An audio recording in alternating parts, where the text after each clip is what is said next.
उत्तरी हवा और सूर्य की कहान।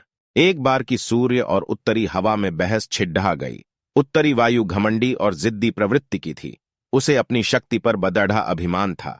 अक्सर वह प्रचंड वेग से बहती और पेड़ों को उखाड़ फेंकती, घरों को गिरा देती, खेतों में खड़ेढ़ी फसल बर्बाद कर देती थी।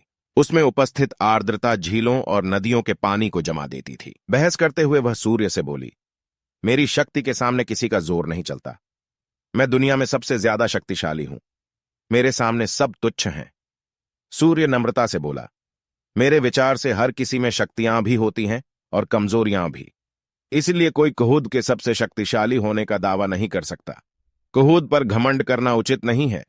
हमें सबका सम्मान करना चाहिए और सबके साथ मिलजुल कर रहना चाहिए। उत्तरी हवा तुनक कर बोली, मैं तुम्हारी बात नहीं मानती।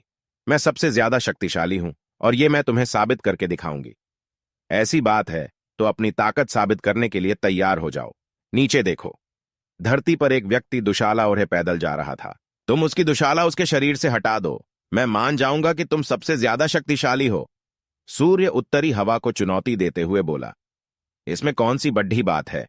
कुछ ही देर में उस आदमी की दुशाला धरती पर पड्डी होगी। कहकर उत्तरी हवा अपने प्रचंड रूप में आ गई। धरती पर धूल भरी आंधी चलने लगी। पेड़ पौधे लहराने लगे। सूखे पत्ते व अन्य सामान उड़ने लग। मौसम ठंडा होने लगा। पैदल जा रहे व्यक्ति की दुशाला भी हवा के वेग के कारण उड़ने लगी, लेकिन उसने उसे पकड़ डाल लिया और अपने शरीर से कसकर लपेट लिया।